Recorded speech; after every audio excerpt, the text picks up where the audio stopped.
Será que antigamente as pessoas eram mais felizes? Enquanto hoje a gente vive num mundo cheio de censuras, inversão de valores e muito lixo cultural, nos anos 80 tudo parecia ser muito mais simples, autêntico e agradável. Sempre que você ligava a rádio, era certo de ouvir alguma música de altíssima qualidade, como esse clássico aqui. Essa daí te faz sentir saudade dos anos 80, mesmo que você nunca tenha vivido aquela década. Mas apesar de alegre e nostálgica, hoje, mais de 40 anos depois, essa música parece muito mais uma premonição do caos que a gente vive atualmente e um aviso de que toda aquela época de ouro estava prestes a acabar. Hoje eu vou te contar a verdade por trás de Everybody Wants to Rule the World, do Tears for Fears. Eu sou o Guilherme e você está no Decifra Hits.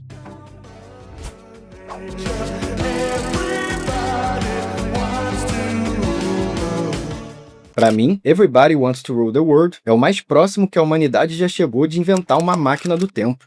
Você bota essa canção para tocar e é instantaneamente teletransportado de volta para 1985. Naquele ano, estreava a primeira edição do Rock in Rio no Brasil, com bandas como Queen, Iron Maiden, Scorpions e AC/DC se apresentando por aqui. E enquanto Madonna, Prince e Michael Jackson dominavam a MTV, filmes como Rambo, Rocky 4 e De Volta para o Futuro dominavam os cinemas. No mundo dos games, a Nintendo lançava o Super Mario Bros., revolucionando para sempre a indústria dos jogos eletrônicos. Foi no meio desse ano dourado que o Tears for Fears lançou Everybody Wants to Rule the World, um verdadeiro divisor de águas para a banda inglesa, que alcançou o topo das paradas musicais e se tornou um dos maiores nomes do synth pop e do new wave. Mas para realmente entender a história dessa música, a gente vai precisar entrar no DeLorean e voltar um pouquinho mais no tempo. Em 1981, os amigos Roland Orzabal e Kurt Smith estavam formando uma nova banda, mas ainda precisavam de um bom nome. Naquele ano, o Kurt estava lendo o livro Prisoners of Pain, do psicólogo Arthur Janov, até que viu nele a frase Tears as a replacement for fears, lágrimas como uma substituição para os medos. A frase se refere a uma das teorias de Janov, que diz que você pode curar seus traumas de infância ao reviver sua dor através de gritos e choros intensos. Kurt se encantou com a ideia, contou para Roland, que também se apaixonou, e os dois resolveram não só definir o nome da nova banda em homenagem a essa teoria, mas também usá-la como fonte de inspiração para todas as suas canções a partir de então. Foi assim que eles se tornaram os Tears for Fears, e em 1983 lançaram o seu primeiro álbum,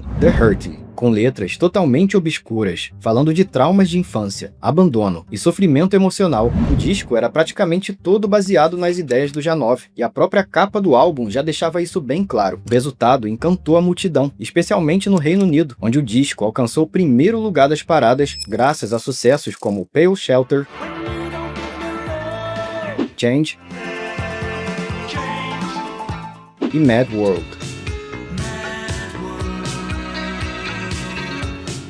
Como era de se esperar, a gravadora deles, Mercury Records, pressionou o Tears for Fears para que lançassem o próximo disco o mais rápido possível. No entanto, a banda fez exatamente o oposto. Fez tudo com muita calma, porque eles queriam produzir algo que realmente se orgulhassem, e não apenas um The Hurting Parte 2, como contou o Kurt numa entrevista. Éramos muito introvertidos no The Hurting, que era um álbum muito obscuro. Sentimos a necessidade de sermos mais extrovertidos no disco seguinte. Foi assim que, aos poucos, eles começaram a trabalhar nas canções do próximo disco. E eu digo aos poucos, porque eles literalmente passaram um ano inteiro compondo, gravando e aperfeiçoando cada uma das músicas do novo álbum, Songs from the Big Chair, que trouxe clássicos como Head Over Heels e a canção Shout, que trazia no refrão uma clara referência à teoria do Janov sobre gritos e choros. Grite, grite, ponha tudo pra fora.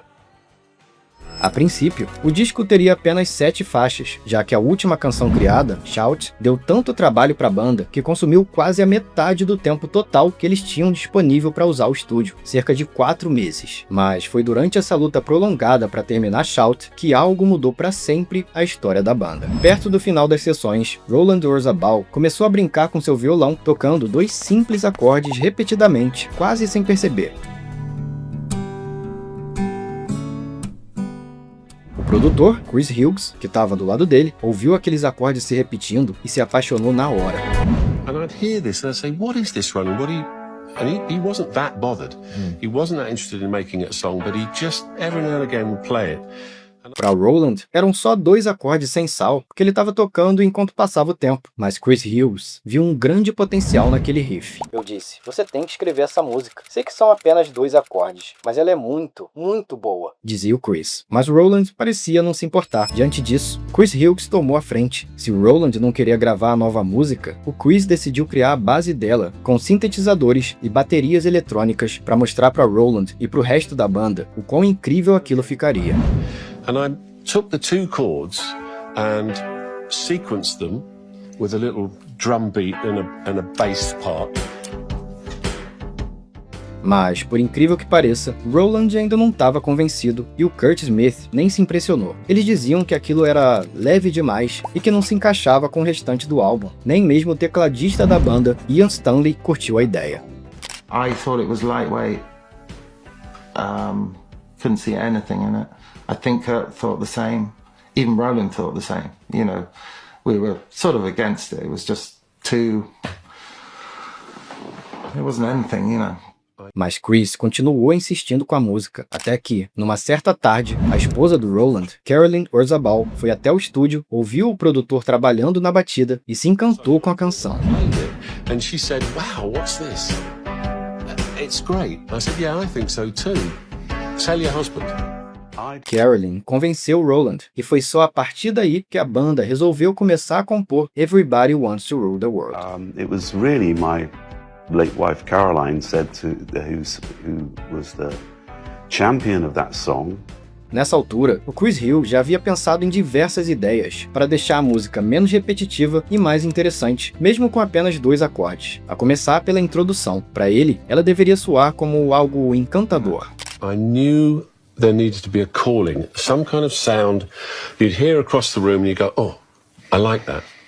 And I worked with Ian on that, and I said it's some kind of just a simple chimey synth, and it sort of drops down, some kind of, and he went kind of like this, and he nailed it. Depois disso, Roland Orzabal finalmente deu o braço a torcer e desenvolveu uma bela sequência para a introdução do Ian. So one of the first things Roland brought to this was the beautiful opening arpeggio, which is guitar and synth. Yeah, guitar. And that sets the whole. Mas para mim, uma das contribuições mais incríveis do Roland pro instrumental dessa música foi esse magnífico solo de guitarra.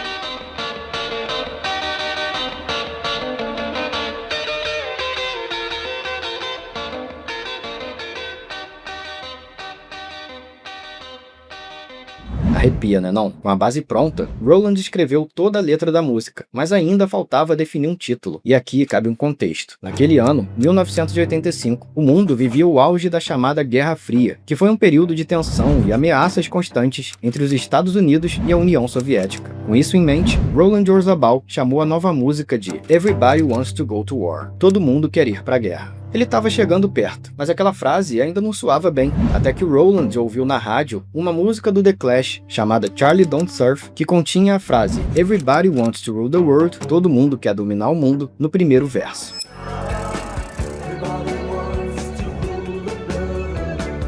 Roland gostou tanto da frase que usou ela no título da nova música. A partir daí, a melodia fluiu lindamente. No entanto, a letra emprestada não passou despercebida pelo lendário Joe Strummer, vocalista do The Clash e compositor de Charlie Don't Surf. Segundo o próprio Strummer, algum tempo depois, ele confrontou Roland num restaurante, dizendo pra ele: "Ei cara, você me deve 5 pratas." Strummer só tava brincando, mas o Roland pegou a carteira e fez questão de dar 5 pratas pra Strummer. Depois, os dois riram da situação e continuaram amigos. Como eu falei, a música foi escrita durante o auge da Guerra Fria e a letra captura perfeitamente a tensão e o medo de que o conflito entre os Estados Unidos e a União Soviética escalasse para uma guerra nuclear. Então, se você nunca prestou atenção na letra e simplesmente se deixou levar pelo ritmo alegre dessa canção, o que eu vou falar a partir de agora pode te pegar de surpresa. Bem-vindo à sua vida. Não há como voltar. Mesmo enquanto dorme, nós vamos te encontrar.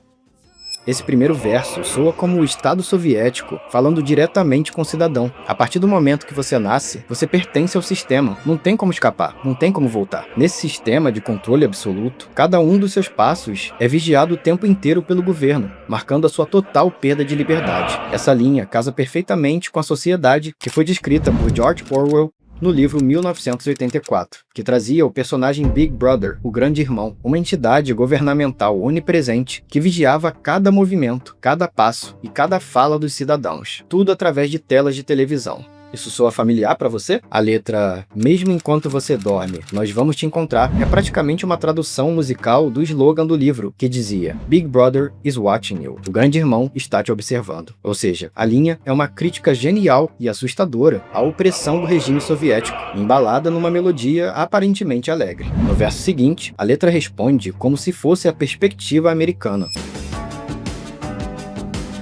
É a minha própria criação, é o meu próprio remorso. Me ajude a decidir, me ajude a obter o máximo da liberdade e do prazer.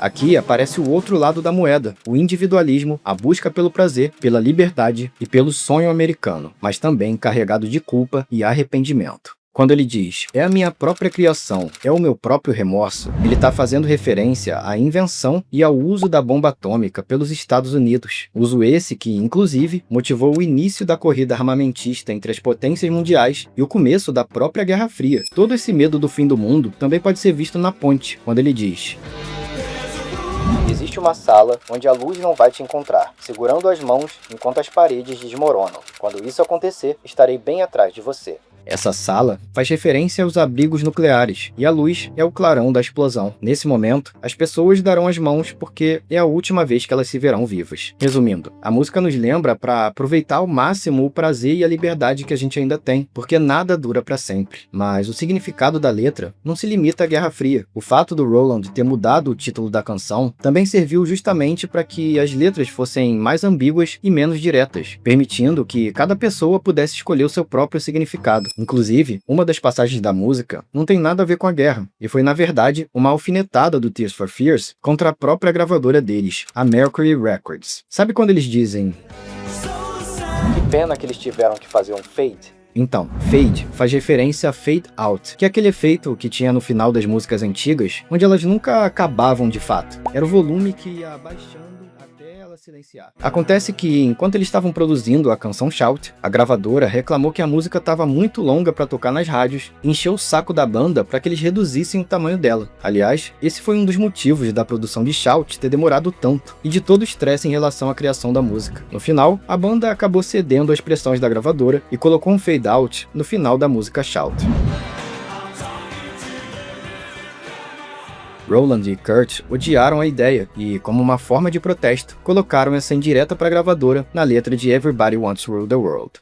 Mas, sem dúvidas, um dos pontos mais marcantes da canção é o icônico videoclipe. Ele começa com Kurt Smith dirigindo um carro conversível por uma estrada no deserto da Califórnia, enquanto uma criança aponta duas armas de brinquedo para ele. Assim que a música começa a tocar, o clipe intercala cenas da banda tocando no estúdio, com tomadas de um planador sobrevoando o deserto, dois homens de terno dançando em frente a bombas de combustível e diversas pessoas andando de triciclo nas dunas. Se você tentar encontrar uma explicação para essas cenas, pode acabar se frustrando, já que nada disso parece contar uma história. No entanto, o conceito por trás do videoclipe era muito mais simples de entender, como contou o próprio cantor. Everybody Wants to Rule the World era o tipo de canção feita para ouvir enquanto se dirige pela estrada nos Estados Unidos. Então fomos ao deserto na Califórnia, pegamos um carro, um Austin Healey 3000 e dirigimos. Essa é a ideia do clipe. Mas apesar dessa aparente simplicidade, a filmagem foi bastante complicada e se tornou um verdadeiro caos, como contou Kurt Smith numa entrevista. A filmagem foi um desastre.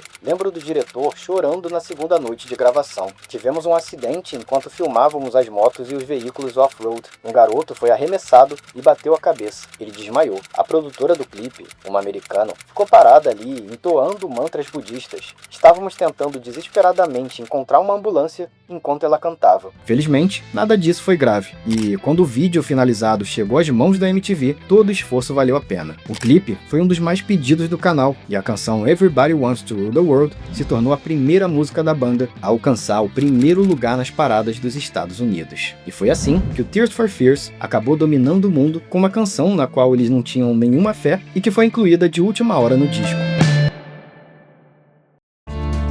Pra mim, Everybody Wants to Rule the World é a música definitiva dos anos 80, cara. Acho que se os alienígenas viessem aqui pra Terra daqui a 1000 anos e quisessem saber como que eram os anos 80, eu ia botar essa música pra tocar. Pronto, anos 80 purinho. Mas o mais impressionante é como que a letra, apesar de tratar de tensões daquela época, continua cada vez mais atual. O medo de uma guerra, infelizmente, ainda existe, e milhares de jovens que não se conhecem ainda matam uns aos outros nos campos de batalha, por causa da decisão de uns poucos velhos engravatados que se odeiam, se conhecem, mas que decidem tudo covardemente, que dentro de uma salinha com ar-condicionado. É exatamente sobre isso que fala a música Zombie, um clássico dos anos 90, que mudou o rumo de uma guerra que já durava quase 100 anos. Eu já contei toda essa história lá na área VIP do canal. Para assistir, é só clicar no vídeo que tá aparecendo aqui do lado e se tornar um membro do Decifra Hits. Te espero por lá. Um atentado na Inglaterra deixou 50 pessoas feridas e, infelizmente, vitimou 2 crianças. Os responsáveis alegaram agir em nome de todos do seu país, Irlanda. Porém, a cantora Dolores O'Riordan, uma irlandesa, não concordava. Como resposta,